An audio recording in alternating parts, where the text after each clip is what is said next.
With a lot of people, that's the way they were brought up, believing that they should feel.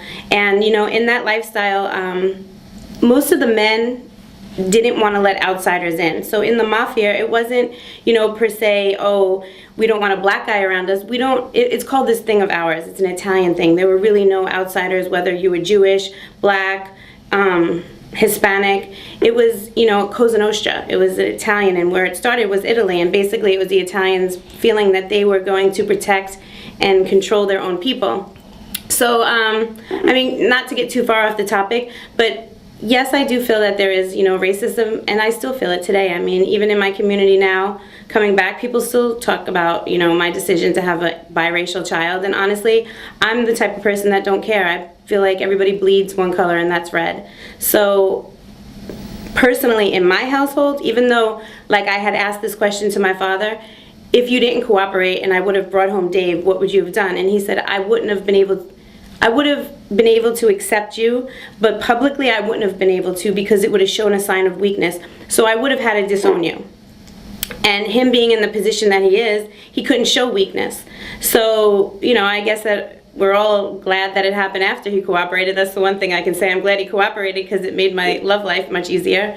But no, honestly, I think that he never brought me up believing to judge people. And I've learned that lesson the hard way, because so many people judge me because of who my father is or what he did. And I just don't think it's fair for anyone to judge anyone on color, religion, whatever it may be, what their parents did. I just feel people should be judged on who they are, and treated accordingly.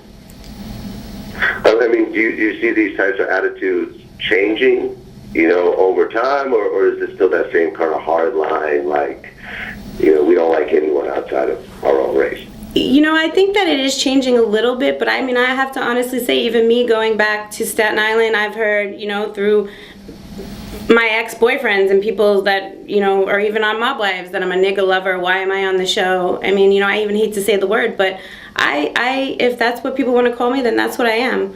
I don't love any particular race or color. I don't go after just one type of man. I just go after people that I feel are going to benefit me in my life, and someone that, I'm happy with and I love. Yeah, I feel you. You had some sort of incident recently when you had a party and the club didn't want rappers attending the party? Yes, which was a very, it was actually crazy that can actually happen in 2013. But what happened is we had a premiere party for Mob Wives, and we had the venue at Frames Bowling Alley. The night before, my PR received an email saying that they didn't want any rappers at the event, nor did they want anyone from the cast of Love and Hip Hop. At that point, it was really too late to pull out of the event, but I was like, all right, let's just go with it. So we had, we went and we showed up, and I am dating a Hispanic man. His friends are rappers. I'm actually partners in a record company, so I have a rapper on our label. So I, just ignored it. But when people arrived, the people at the door were telling them they need to pull their pants up, pants were sagging. And listen, I get dress code. The lady never told us about dress code prior to going there, or I would have made it very clear to all my guests that they had to dress a certain way. But she pulled the dress code rank when everyone got there, which, she wasn't pulling it on everyone, she was just pulling it on particular people that look like rappers or could be associated with the hip hop industry. So we got into a little bit of, going back and forth. And honestly, at that point, I was ready to just cancel the whole party and walk out. But there were other people there. There was news media. So, we try to be professional and carry on.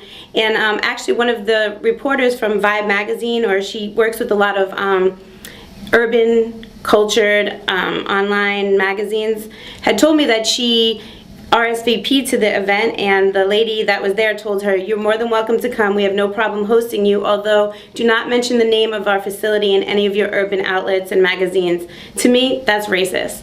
So at that point, when she had told me that, it was just that was it. I had it. And, we put them on blast, I guess you want to say. I just think that it's extremely sad in 2013 that people can still feel that way. And I think it's horrible that an entire venue or bowling alley can say we don't cater to the hip hop community and we don't want to be in their magazines or their online avenues or whatever it was. So it was disappointing.